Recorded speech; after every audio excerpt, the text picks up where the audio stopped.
Hello, everybody. Welcome. I'm Skip Alzheimer, and this is the AV Geeks Lunchtime streaming show. I've been busy tabulating votes from yesterday's Toe Tappin Tourney, day one. I'll have results later in this broadcast. It is the voting has ended for this first day, but tomorrow we'll have the second day, and you'll have more opportunities to vote. There's some surprising things in here. But anyways, that last film was an untitled, I think it just said Cats written on the outside, Home Movies Cats. And it was actually in a batch of educational films that I got from a school auction. So I want to say it was like somewhere eastern North Carolina, near New Bern. And there were a couple of home movies in there, which is really interesting to me. It has always been, I think that a big collection of films oftentimes attracts other films and other types of media. So, for example, when we're talking about the Universal fires years ago, probably 20 years ago, more than that, where they lost a bunch of films that everybody was saying like, oh, no, we just lost some films and prints and it's okay, everything's all right. And I'm like, no, I think that there's something that was lost. And what was lost was actually a bunch of master tapes for sound recordings. Some pretty major things that just don't exist anymore, which is very unfortunate. But, the idea is like, oh, well, you have a bunch of racks with a bunch of media on it, so we'll donate it to you. So that's why I always am interested when I get these collections of films, is it's like, oh, it's all library stuff. And it's like, except for this reel. This is really odd. Somebody commented like, rich people, this is back when rich people had home movie cameras. This is before. And I don't have a date on this at all. And you can tell there's a lot of damage from it, that it has had a lot of damage over the years. But the fact that they spent so much time on Cats tells me that they were rich, because 16mm film was not cheap. And the fact that somebody shot multiple reels of 16 of Cats and then processed it and then spliced it together tells me that they had some money to play with. Back in the days, I've actually scanned 35mm home movies of really rich people. It's like, wow, this is before 16 was available, and they hired somebody to shoot 35 of different events in their life, and those are the very rich people.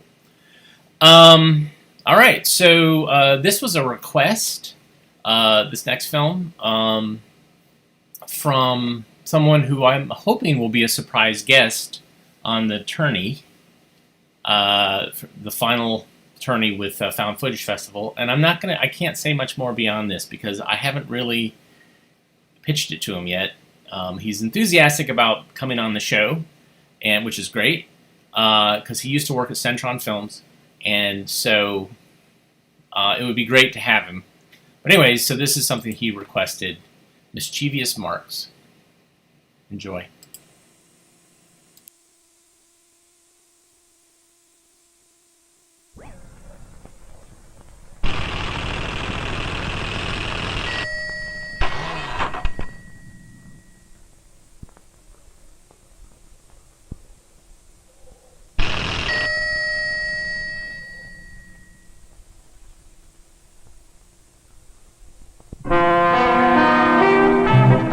Hello, and welcome to Away You Go!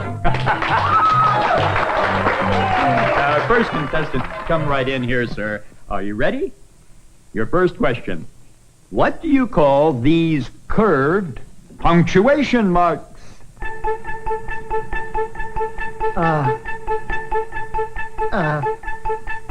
Bows. That's wrong, but you still have one more chance to play Away You Go.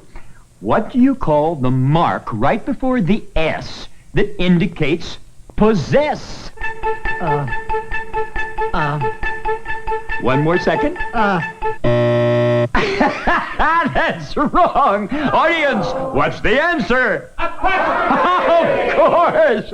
Well, you've not only didn't win the prizes, but, sir, away you go. But for being such a wonderful sport, let's give this gentleman a great big hand. And that's the way we play Away You Go. Now remember, ladies and gentlemen, sometime, someplace, somewhere, you may be a contestant on a show like this, so you had better watch and listen and learn.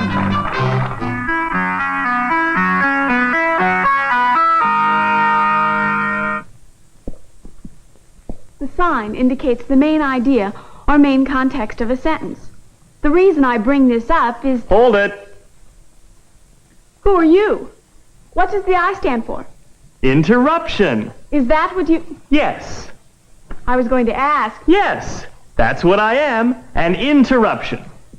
Or you may call me an insert. I may call you... An interruption or an insert. Either one. What do you interrupt besides me? Sentences. I interrupt sentences. How? Well, I do it like... Would you show me that in writing? Sure. I do it, well, by using my arm. I see. That indicates the interruption with a dash. Exactly right. This is a dash. This is two dashes. I wonder if you could... Yes, I can explain. With two dashes, I can insert a comment into the middle of a sentence. Show me. Okay. Let's pretend this represents a sentence. And what is the main thing that sentence says? It says, this game is vital. And you are going to insert your comment into that sentence? Yes. Believe me. Now, ordinarily, if you wanted to insert a mild aside, you'd do it with commas. This game, believe me, is vital. A very mild interruption.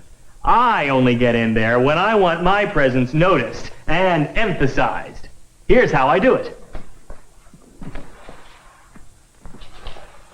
This game, believe me, is vital. That is more emphatic. When you separate the interrupting remark with dashes, the reader has to pause and notice it. Exactly. What if you don't want that much emphasis, but you want more separation than you get with commas? In that case, I use the elbows. I wedge in this way. This game, believe me, is vital. Ah, parentheses. You elbow your way in with parentheses. Yes. Look now at the various examples. Parentheses give more remoteness to the insert than commas do, and dashes give a more forceful separation than do parentheses. I must say, that seems purely a matter of choice. Yes, often it is writer's choice. Here's a way of deciding which to use.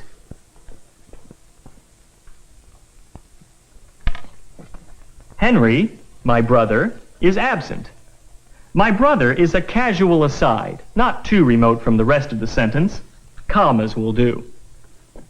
Henry, he's my favorite, is absent. He's my favorite isn't really related to the rest of the sentence. It's a personal comment inserted by the writer. It's remote from the main thought. Parentheses indicate that remoteness. If you wish to give the added comment more emphasis, Henry, good heavens, is absent. Use dashes. It's possible to write well without ever using dashes or parentheses, but if you learn how to use them, they do give you additional ways to express yourself.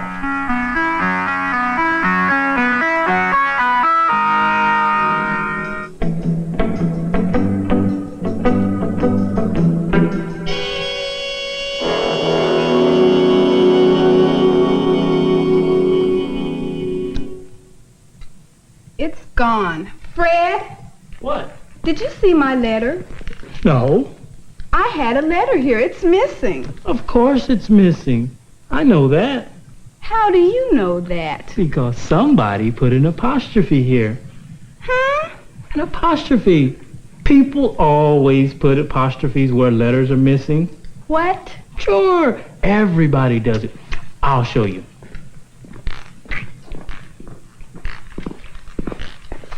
Now, ask me what time it is. What time is it? It is 9 of the clock. Why do you say of the clock? Because that's the full expression. You're just used to the fact that we condense it and write 9 o'clock. That's why it has an apostrophe, to show that some of the original letters are missing.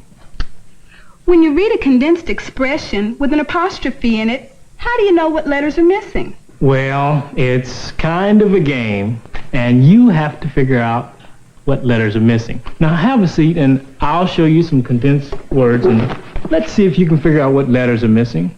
First, a word that I just used when I said, let's see. What letters are missing? Let's. When you said, let's see, you meant, let us see. So the missing letter indicated by the apostrophe is you. Good. How about this contraction, as in, I'll show you? I'll do something is short for I will do something. The apostrophe indicates the letters W-I are missing. Good. Try these contractions. That's easy. He is, Good. she is, Fine. it is. Right on. Now I understand why Fred knew my letters were missing. An apostrophe indicates where letters have been removed. For another use of the apostrophe, let's tune in on this commercial.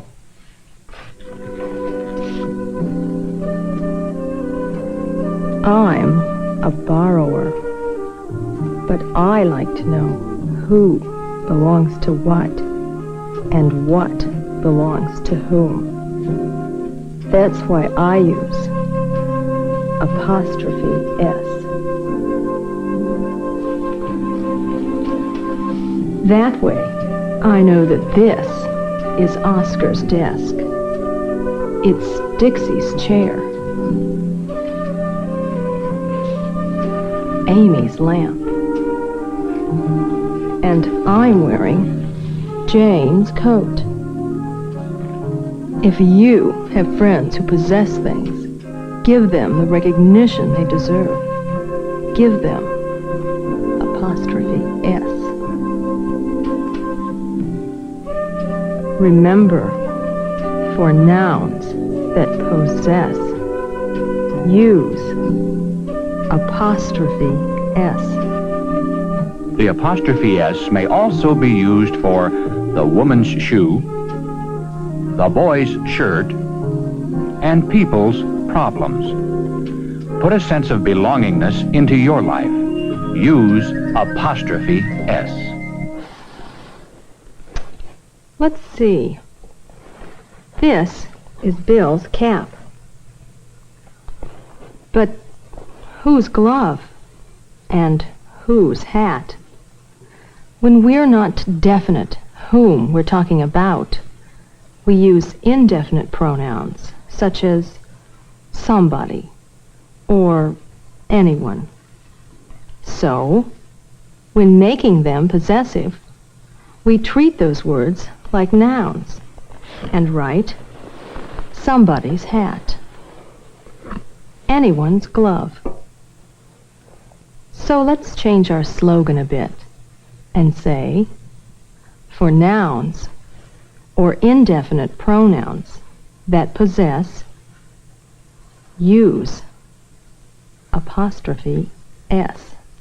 Hold on. I take exception to the statement that all nouns that possess take apostrophe S. Don't they? Note these words. Moses, Socrates, the Supremes. Here's a letter received from the Society of Sibilants. The Sibilant Society sincerely suggests words ending in certain sibilant sounds, such as s, should not be made sillier sounding with additional s's. Quite right. If we added an apostrophe and S to these words, we would have to say Moses's, Socrates's, the Supreme's. So, we make such words possessive by adding only an apostrophe. We do not add another S. So, we can read Moses Mountain, Socrates Society, the Supreme's album. Now, that's much better than the Supreme's album, don't you think? So, we should correct our rule. Retake for correction. Action. Remember, for nouns that possess, use apostrophe or apostrophe S. Notice something all of our examples have in common. The apostrophe and the apostrophe S are added to the original word. The word ahead of the apostrophe remains unchanged. Cover the apostrophe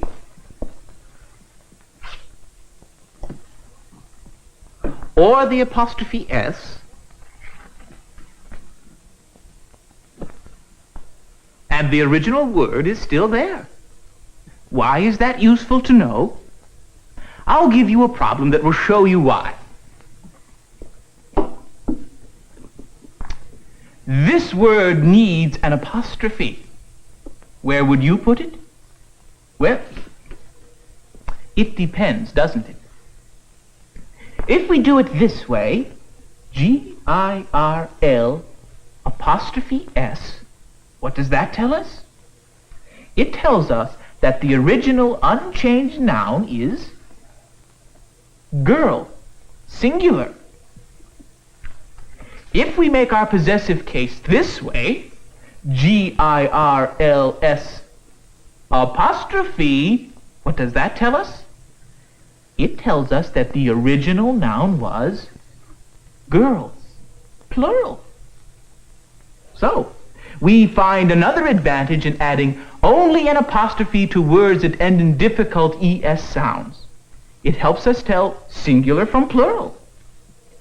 If it's one person, as in the boy's overcoat, we add apostrophe S. If it's more than one boy, as in the boys' choir, add only an apostrophe. Look ahead of the apostrophe, and you will see that in each case, the original word remains unchanged. Thank you for your attention. It's time once again to play Away You Go! Contestant, how do you make the possessive out of this word? Add an apostrophe S.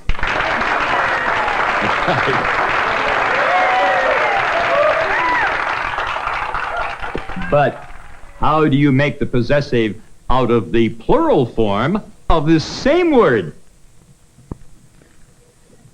Add an apostrophe only. That's correct. And away you go!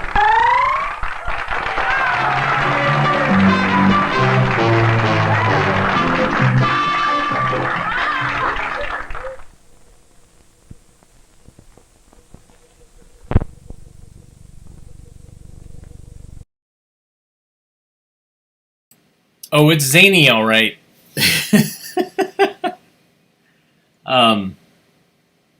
Yeah. So there's others in that series, the Fearless Punctuation series that Centron put out. It is wacky. Some people said, "Hey, that looks like Slim Goodbuddy." No, that's too tall. I've met Slim Goodbuddy, and he's shorter than me. He's like around 5 feet and some inches, but very nice guy. I saw him perform with a bunch of school children at a downtown auditorium. It was a lot of fun, except he kept having technical problems. and was mad at the sound person who really didn't do a good job. So there's that. Speaking of famous people from the 70s, here's another Peter Thomas, America's sleep machine narrator. I know countless people that fall asleep to Peter Thomas and his talk of blood spatter and alibis and such. So here's your chance to live. And this is part of that civil defense series about disasters. And this one's interesting because it deals with the psychological responses to a disaster and the long-lasting effects of what happens afterwards. So here it is.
All of you are here because you have happened to have been in a disaster of one kind or another, and all of you have developed some emotional problems as a result of it. Some people do, and you are one of them. And if you keep on silent or crying, we will never know what happened, and we will never be able to help you. I would like you really to encourage you to start talking and tell us what has happened. 2 summers ago, we were at the beach. And I was there with my husband, Al, and our 2 children. And we had a hurricane warning. And except it got very bad. For Lisa Oliver and her family, a late summer vacation at the beach began with every hope for a wonderfully relaxing week.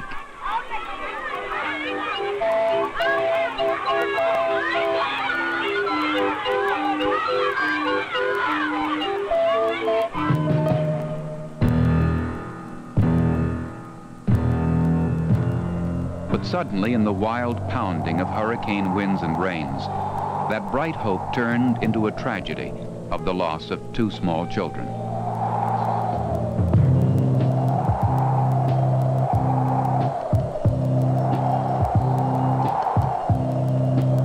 For parents, the agony of losing children is beyond anything describable. But this agony is increased tenfold when parents blame themselves entirely for the loss. Often the fact that the tragedy was caused by a natural disaster over which they had absolutely no control cannot soothe their minds. They internalize their problems.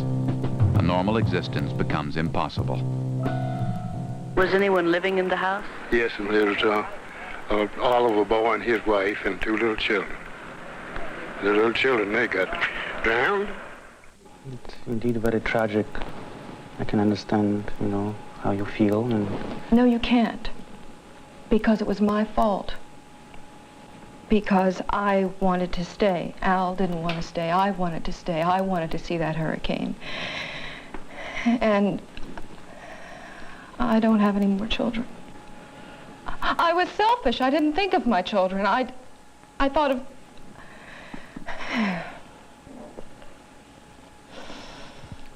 You have made a mistake, but you could not have predicted of what would happen when you made it. People do make mistakes. But I think you are making another mistake right now. You are holding it all in. You are not talking about it to Al, and even maybe to other people. And really, that's why you are here. We want you to talk. We want you to talk about it and tell us how you feel. In disasters, people very often are confronted by unexpected situations which may not affect them physically, but may affect them emotionally. When it happened, These emotional effects vary in intensity from minor discomfort to severe anxiety. Today, more attention is being given to people's emotional reactions to emergency situations. Mental health professionals working with individuals or groups encourage people to share their experiences. This is the vital first step in helping these people understand why they feel as they do. The vital first step in relieving an invisible but very real hurt. You see, you have to make a decision. And the decision is, do you want to stay the way you are? Or really, do you want to start again, building up the trust you had in each other and the love that you have for each other? And tell us about yourself. What brought you here? I go to school out of state.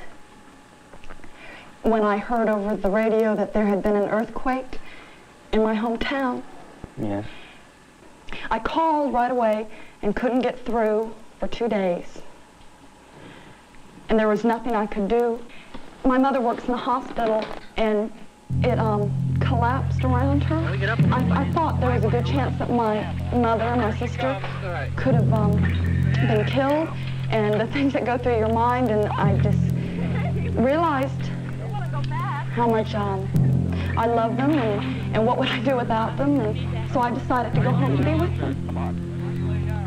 People not directly caught up in a disaster can nevertheless be affected emotionally by it. People far away from a disaster, people whose friends or relatives are caught up in that disaster, can feel great anxiety because of their inability to help. Even though they may realize that their presence would have made little difference, they are unable to escape the feeling that they should have been nearby to share problems and dangers with their loved ones. It's all right, Jude. It's okay. But there seems to be some problem with this. Why are you here? What brought you here? Well, my mother. See, I withdrew from school for a while. Are you going back? When it just depends on how I feel. Right now, I don't want to go back to school. I just don't have any desire to be there. I want to be with my family. The sister took care of your mother in the disaster, but you were away, you couldn't do that. So now you want to be the super caretaker and take care of your mother. I just feel that, make things a little, I don't know, every time I'm away from them, I can't, every time, when I'm not with my sister or my mother, I just think, It's really a very good feeling to be always able to be of help. Sometimes it's not quite possible, is it? well, I wasn't of any help at all. Yeah. As a matter of fact, you were safe at the time in which your mother was in danger. Exactly. It just happened that you were safe at that moment. I'm wondering, who's going to take care of you? What do you mean? What I mean that at this time, you are still very young, and you are the student, you are the child, really, the older child, but you are in the family, and you want to take care of your mother. Don't you want somebody to take care of you? To take care of me? That's right. Well, nothing's happened. Well, I guess that's why I'm here. Yes, I think so. Because you really would like somebody to take care of you, but you feel so guilty about it, as if this was unnatural on your part. Now you want to be the still super caretaker and take care of mother instead. I wonder if it's really necessary. Well, it's just how I feel. Chuck, you heard what Anne said. Is it something like this that happened to you? Well, apparently, I have some of the same kinds of feeling. I happen to have been on a camping trip with my son, and, you know, we are very close. Scott and I have done many things together. We go to movies together. play ball together. We're very, very close, and we were planning this camping trip for quite a while. And so we got up into the woods, and suddenly there we were in the middle of this forest fire.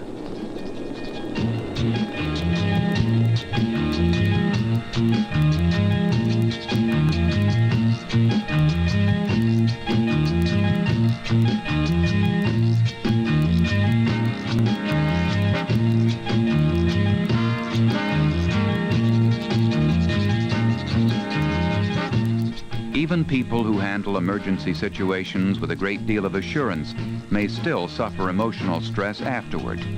Often they find themselves dwelling on what might have happened to themselves or others. Even though they escape physically unharmed, they may still experience persistent feelings of anxiety due to the event of having been thrust into a frightening situation over which they have no control. As a matter of fact, from what you are telling me, you did a terrific job, not only preparing for the trip, but actually saving yourself, and yet you feel so bad and so guilty about it. Why? What happened? Well, I still look back on the possibility of Scott perishing in that fire. But he didn't. A couple of times I ran ahead of him and was very selfish in my actions. I didn't watch for him. And as I look back on that, that could have been the danger, that could have been the turning point in the loss of Scott. Do you know what I think you are saying or doing? From what you describe about yourself and your son, you were always on this big white horse, and you were always the perfect father. You were doing everything right, and nothing has happened, and suddenly you are off that horse. And then you are saying to yourself, gee, I'm human. And you are saying to yourself, that's bad. Is it? And I think what has happened is that he was always the perfect father, and now suddenly he isn't, because maybe he made a mistake, which I don't think he did. Maybe he endangered his son if she didn't do it on purpose with premeditation. No, none of us did. Of course not. How about that? You suddenly see that yourself, don't you? I know how it feels because, I work at the San Fernando Valley Child Guidance Clinic, and in 1971 we went through the earthquake. People should, of course, prepare themselves as thoroughly as possible for emergency situations. The more thoroughly people are prepared, the more realistically they will react in an emergency. Emergencies place an enormous emotional stress on people. Even those who deal adequately with day-to-day situations may find themselves temporarily unable to cope with a crisis generated by exposure to a major natural disaster or other emergency event.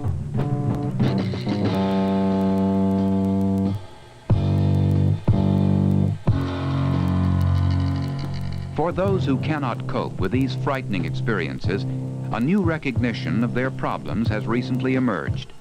And along with that recognition, the techniques available to the mental health professional can help.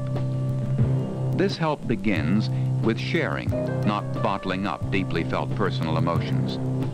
Most people have relatives or friends, a minister or a doctor who will listen to and understand concerns and fears engendered by an emergency. Spoken, these concerns and fears tend to shrink. Locked inside, they may grow. But if sharing problems is not sufficient, help from a private doctor or local mental health center should be sought. For as surely as a broken leg must be set, emotional trauma caused by exposure to emergency situations must be attended to.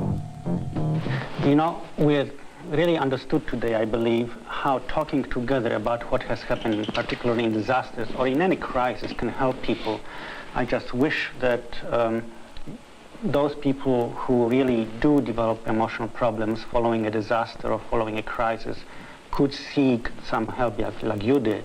That was really very good, and I'm glad you came, and I hope really that this session helped all of you. I feel a little bit better. Very good. At least it's a start. Good.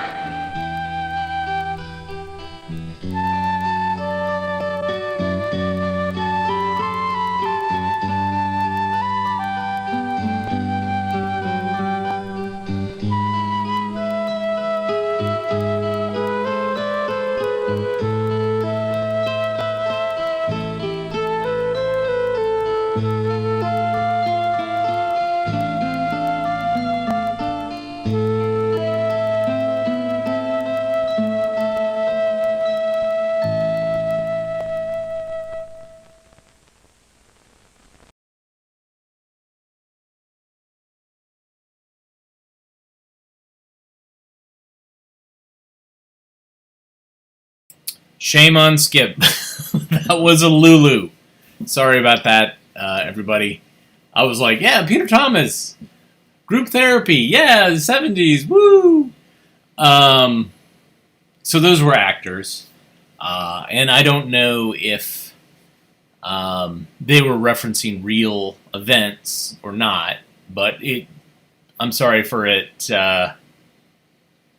being kind of intense, maybe triggering. My apologies. So let me lighten up a little bit with some Honda scooters, man. Honda scooters are fun. So, woo! Some don't believe in growing old. They own a Honda. Optional push-button starting. 3-speed transmission, automatic clutch, and a 4-stroke 50cc engine give get-up-and-go action with 225 miles to a gallon of gas. Dual cam-type brakes on both wheels mean real braking safety. A Honda's for the young at heart. Honda, world's biggest seller. What's greater than the great outdoors? The great outdoors plus a Honda. A Honda gets you where you want to go. The 4-stroke 55 cubic centimeter overhead valve engine gives zip and power. Yet at 45 miles per hour, it's like riding on silk. A Honda doesn't gulp gas, just sips it. 225 miles to a gallon. Honda, world's biggest seller. Honda! 4-speed shift, synchromesh 2. You can brakes mean safety for you. Honda! On another motor's there doing 55 miles per gallon, 135. Honda! Cost little to buy, almost nothing to run. These are the wheels made for your fun. Honda! Honda, world's biggest seller. Wow! Hold it. Why not draw straws to see who gets the car tonight? But you know, for about the cost of one good used second car, you could get 2 brand new Hondas with 3-speed transmission, automatic clutch, and dual cam-type brakes. And a Honda gets up to 225 miles to a gallon of gas. Honda, world's biggest seller. Take 2 wheels, add a 50 cubic centimeter 4-stroke motor, enclosed drive chain, cam-type brakes, 3-speed transmission, automatic clutch, and top with the name Honda. Yield all the power you need. At 45 miles per hour, it's like riding on silk. Up to 225 miles to a gallon of gas. Honda, world's biggest seller. It doesn't take a course in economics to figure out. A Honda makes good sense. Price, insurance, upkeep, all lower than you'd imagine. And 15 Honda models to choose from, and no service headaches. Your Honda dealer can handle any problem quickly and easily. Another thing, with a Honda, you can ride right up. Parks anywhere. And it's so easy on the budget, too. No wonder you meet the nicest people on a Honda. World's biggest seller.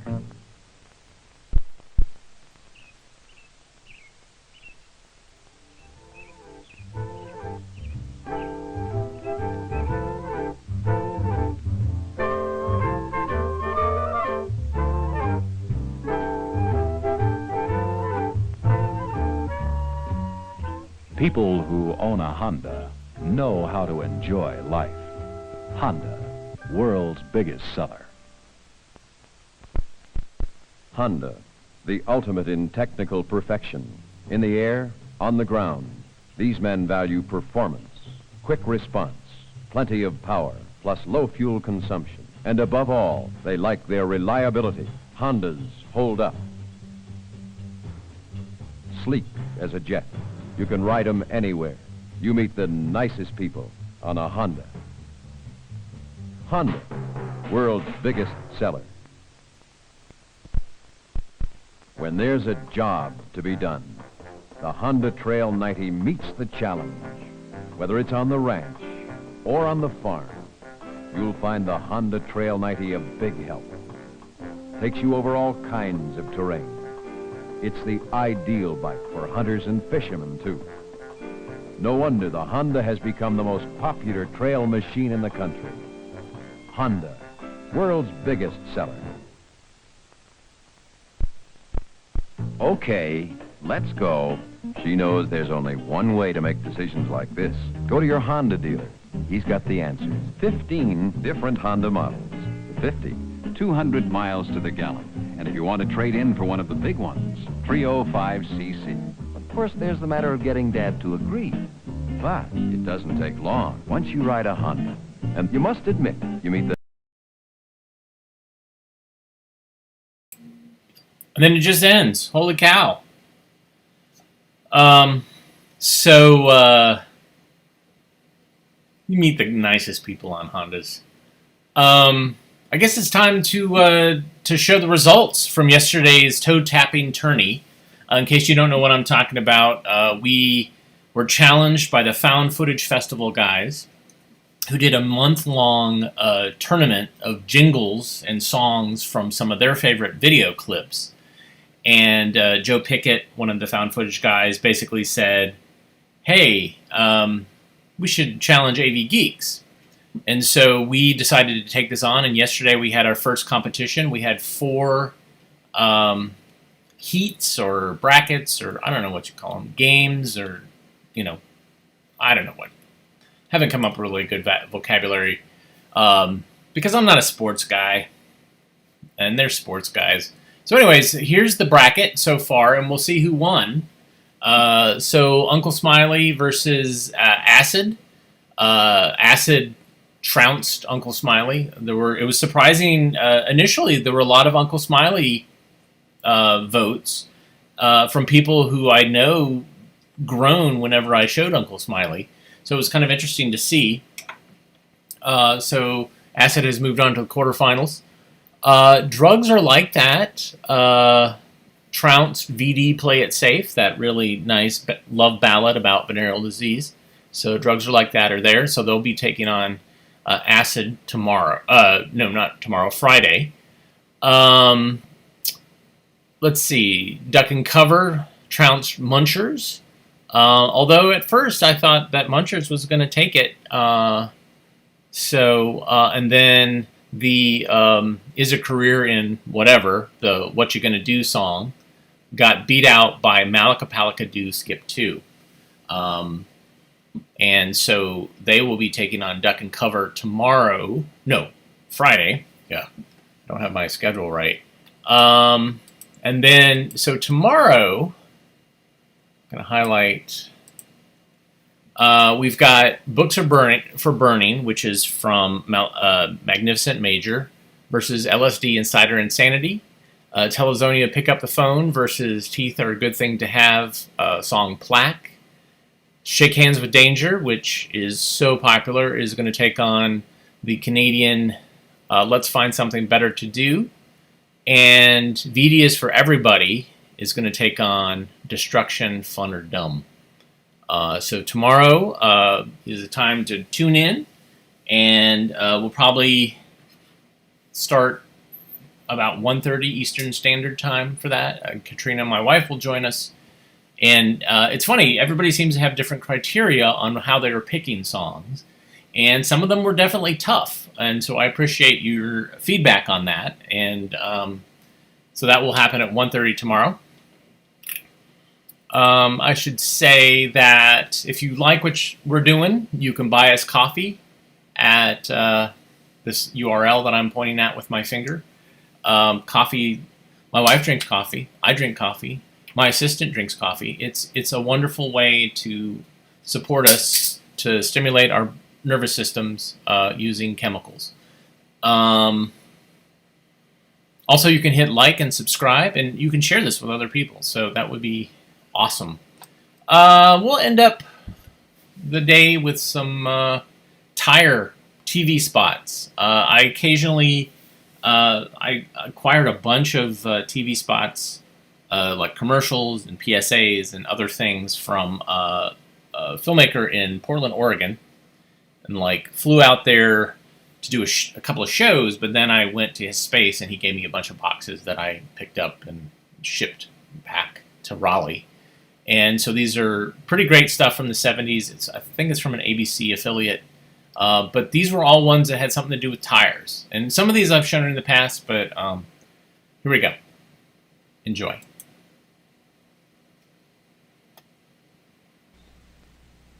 This is the time, with an air pump only a few feet away, when most of us don't have our tires checked, even though we know it could save both tires and gasoline.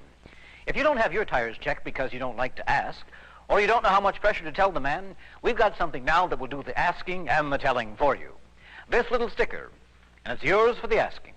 Right Air, Tire Industry Safety Council, Washington, D.C., 20004.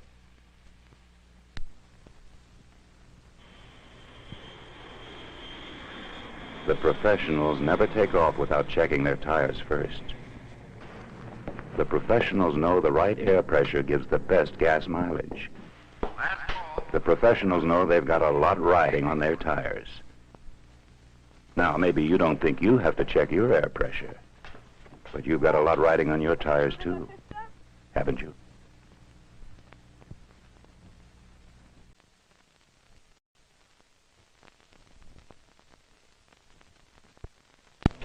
This car won first in class at the brutal 3,000-mile East African safari on passenger car tires.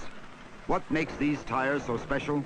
Flexible radial design, plus 2 rugged steel belts under the tread. In tests at a West Coast college, students racked up over 70,000 miles on one set of tires. What makes the tires so special? Flexible radial design, plus 2 rugged steel belts under the tread. From a speed of 50 miles an hour, this car stops on wet pavement in 3.1 seconds average. What makes these tires so special? Flexible radial design, plus 2 rugged steel belts under the tread. They're Sears steel-belted radials, with flexible radial design for traction, 2 rugged steel belts for strength, and both for mileage. Sears steel-belted radial, the proven radial, only at Sears.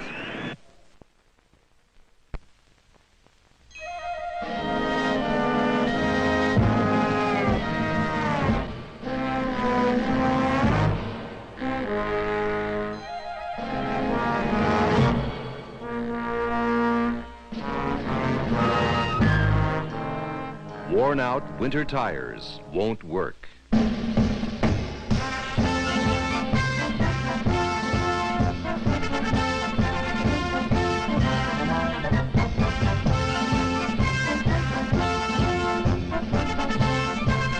Goodyear's new wide-tread polyglass winter tire with safety spikes added gives you up to twice the grip on ice. And with a polyester cord body and fiberglass cord belt, Goodyear's polyglass tire is built to last up to twice as long as our best-selling winter tire.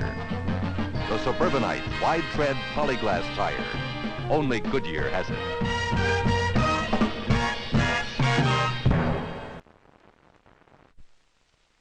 It's a cold winter day, and Mr. Adams is off for a day at the office in a car with ordinary tires.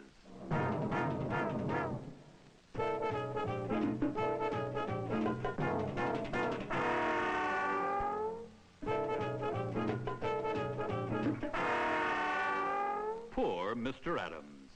Now here's Mr. Baker. His car has Firestone Town & Country tires with ice grip studs. He has traction. Where ordinary tires spin, Firestone Town & Country tires with ice grip studs bite in. They grip where ordinary tires slip. And they're guaranteed to go through ice, mud, and snow, or we pay the toll. This winter, get where you want to go. Get Firestone Town & Country tires with ice grip studs. No money down, months to pay, wherever you see the Firestone sign. What'll it cost to solve your tire problems this winter? As little as $25.25.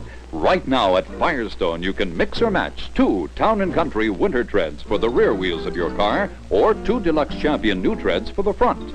All sizes up to the popular 775/14 white walls or black walls, 2 for $25.25. The Town & Country tread design is famous for its ability to get you through ice, mud, or snow. The Deluxe Champion tread design is preferred more than any other by new car manufacturers. Mix or match winter retreads or regular retreads on sound tire bodies or on your own tires, 2 for only $25.25. Plus federal excise tax and 2 trade-in tires of the same size off your car. Get them now with no money down while stocks are complete at your Firestone dealer or store. Consult your yellow pages for nearest address.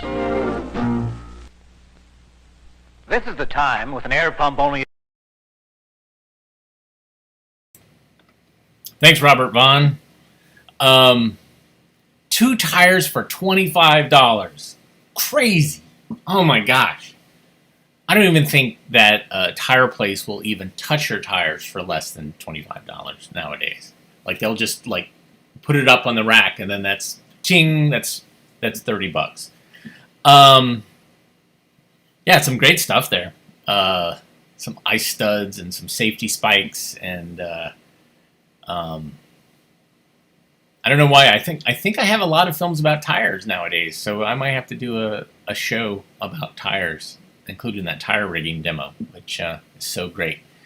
I saw some disappointments, some screaming at the TV types of comments regarding the results of the first day of the tournament. I hope that does not sway you from showing up tomorrow and voting. Yeah, there was definitely some hard decisions. I appreciated when you guys emailed me. You kind of went through the process. Some of you went through the process of what stuck with you, and some of them were hard decisions. I could tell. The VD Play It Safe song is so good, but got knocked out. And some of the films were definitely catchier than others for some people. So. Tune in tomorrow. Thanks again, everybody, for watching today. And we'll be back tomorrow, and Katrina will join me, and it will be a lot of fun. Please rewind and love each other and put fancy eyelashes on your smiley faces. We will see you tomorrow, 1 o'clock. Everybody take care.